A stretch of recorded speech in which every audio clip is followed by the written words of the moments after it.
And I thought we'd start the show because we're doing steak on the grill. When I'm doing steaks on the grill, I got to do some sort of potato, some sort of salad with it. So this is a really fun, fancy way to do potatoes that you can do with your steak on the grill. And the best part about it is you can do them on the grill or you can do them in the oven. Either way, they will make you look like a total rock star, and they're super simple to do. So sip of coffee and we're going to get to work on recipe number 1. So Ann, I'm glad you're doing better today. I'm really glad about that. So the first thing we're going to do is we're going to grate up or shred up some wonderful cheddar cheese. We love, love, love our Springside cheddar cheese. Local dairy cheesemaker, and they do it the old-fashioned way. They're known for their cheddar cheeses and all the different flavored cheeses that they do. They're in the Oconto Falls area, and they have a neat little store that you can actually go to the cheese plant and pick up your cheese there, but they also have another location where they have all sorts of different cheeses and wines, and they can put a basket together. But if you're headed up north, it's fun to stop there and stock up on cheese. Whenever we go to our cottage up in Michigan and we're headed there for Memorial Day weekend, there's people that come from all over the country to vacation there in the summer. We happen to be the cheeseheads from Wisconsin. Our cottage is up in Michigan, so we are expected to bring the cheese whenever we come to a party. So anyway, we love their cheese. And I always kind of weigh, is it worth it to get out the old food processor, or is it better to just shred it, grate it by hand? If you're doing if you really want it in a hurry and you're doing quite a bit of cheese, I always really like to do it in the food processor. Wait till you see how quick it is.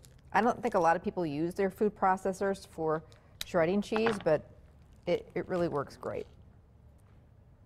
And if you have the time, there's nothing like shredding up your own cheese. It's just so much fresher. All right, so I'm going to just chunk this up, and we'll see how quick this goes. Right into our food processor.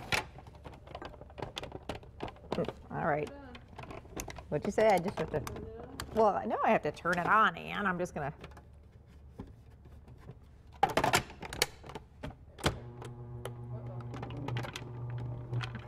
Did this thing not have its coffee this morning?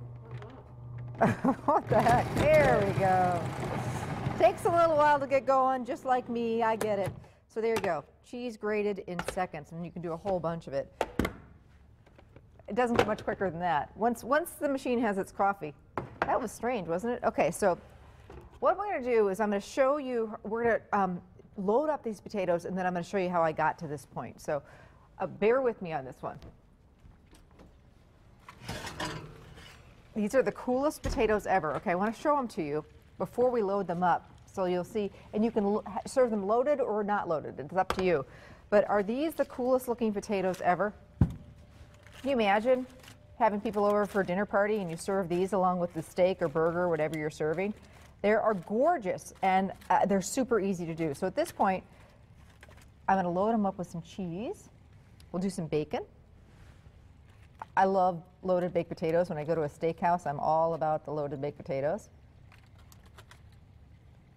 When they bring that cart around and they say, would you like sour cream, bacon, cheese, chives, green onions? I say yes, yes, yes, yes, and yes. So we'll cheese them up with that great Springside cheese. And we're using the cheddar for this, but they have some really fun flavors. They actually have a bacon cheddar, so if you didn't want to do bacon, you could just do the bacon cheddar with real pieces of bacon right in there. But they do a beer cheese. They do a chicken noodle soup cheese. They have some really fun flavors. If you like it spicy, you could do some of their different spicy cheese. They do some chipotle cheeses and all sorts of different cheeses. So at this point, now that I've loaded it up, I'm going to put it back in the oven, and I'm going to show you how to make these guys.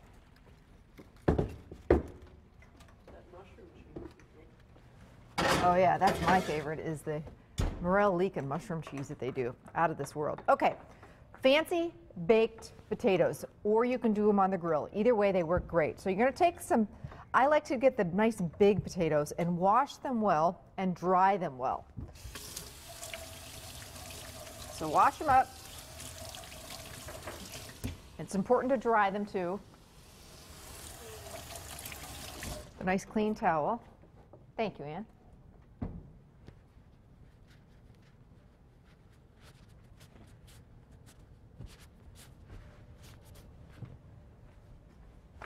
And hey, while I'm drying up my potatoes, I wanted to mention that our book club, if you signed up for that, is tomorrow at the Bottle Room in Swamico. Hopefully you read the book. We're going to have a great time. Hope to see you there, 5:30.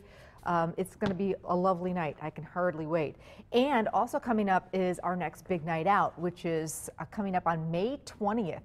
So it's next Tuesday at Gather Americana, 5-course meal paired with different wines, or if you prefer, they'll pair them with beer. It is going to be one fantastic evening. We're going to start with a delicious carrot soup. We've got a great salad, halibut course. So we're doing surf and turf, a steak course, and then dessert. It's just going to be a lovely, lovely night. This is a fabulous farm-to-table restaurant that's getting great reviews.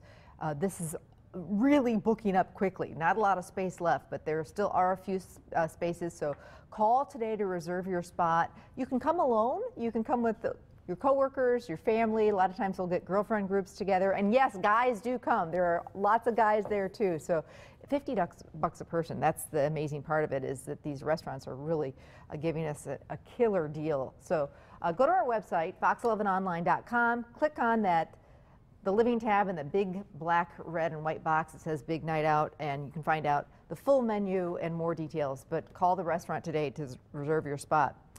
Okay, so at this point we've got our potatoes cleaned and washed, and we're going to take a knife, and this is the tricky part. You want to cut little slices into the potato, but keep yourself from cutting all the way through. So you want to get almost to the bottom. As many slices as you can do, the better. Not as easy as it sounds. Yeah, Ann says it's not as easy as it sounds, because you get so busy going, you kind of forget and want to cut all the way through, but stop yourself from doing that. And as many as the cuts you can do, the prettier it's going to look. So real thin cuts.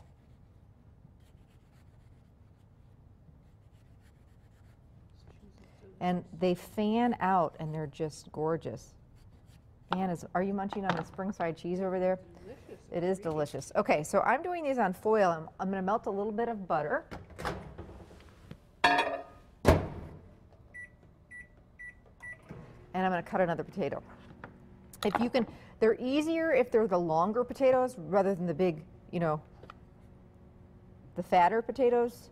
The longer ones are better. So down in here, we'll do another.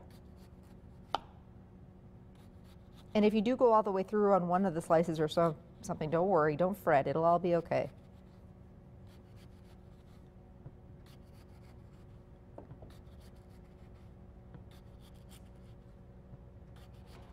All right.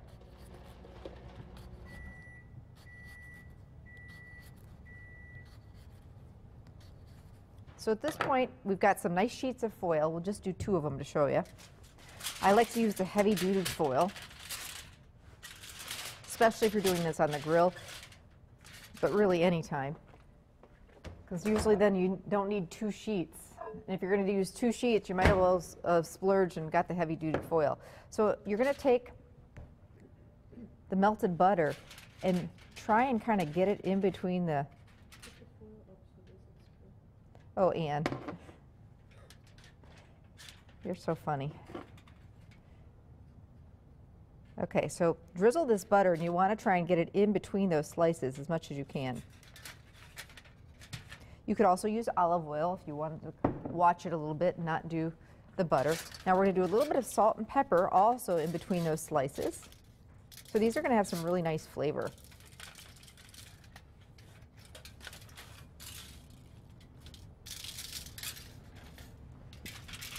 A little bit putsy, but the payoff is huge, and everybody has the baked potatoes lying around, right?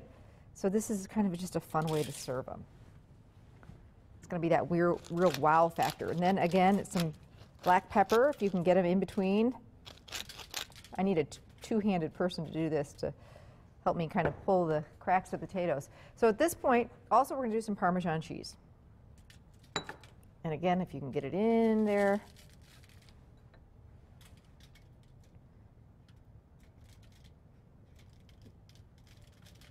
Well, I needed 4 hands, I guess is what I needed to say. Well, it's hard to crack the pepper and get it in between the little cracks here. Okay. So So at this point, you want to wrap these babies. If you're baking them in the oven, you can just kind of put the foil around them. If you're doing them on the grill, it's better to wrap them up. And you're going to do them on the grill, you're going to do them on the indirect heat. So if you're grilling the steak on high on one side of the burner, you'll want to put those potatoes on quite a bit ahead of the steak, because the potatoes are obviously going to take quite a bit longer. Potatoes are going to take anywhere between 30 and 50 minutes to an hour on the grill or in the oven. Potatoes on indirect heat or in the oven. Now, at the last, when they're getting all tender, is when you load them up if you'd like. They're going to be fabulous just as this, with the Parmesan, the butter, and the salt and pepper, and then you could do the toppings on the side. But if you wanted to load them up, you put that on, the bacon, the cheddar, the last 5 minutes or so of baking, so that'll melt. So come back with me. These are wonderful with anything that you're going to be serving. Yeah, how good do they look? And then you could also serve some chopped scallions. And of course, lots of sour cream. Aren't these fantastic? And they look absolutely gorgeous. My fancy, you can do them on the grill or baked potatoes. They're all fanned out, and that's what happens when they bake. They get all pretty, and they look like little accordion potatoes. I love them, and my family loves them too, and I think yours will too.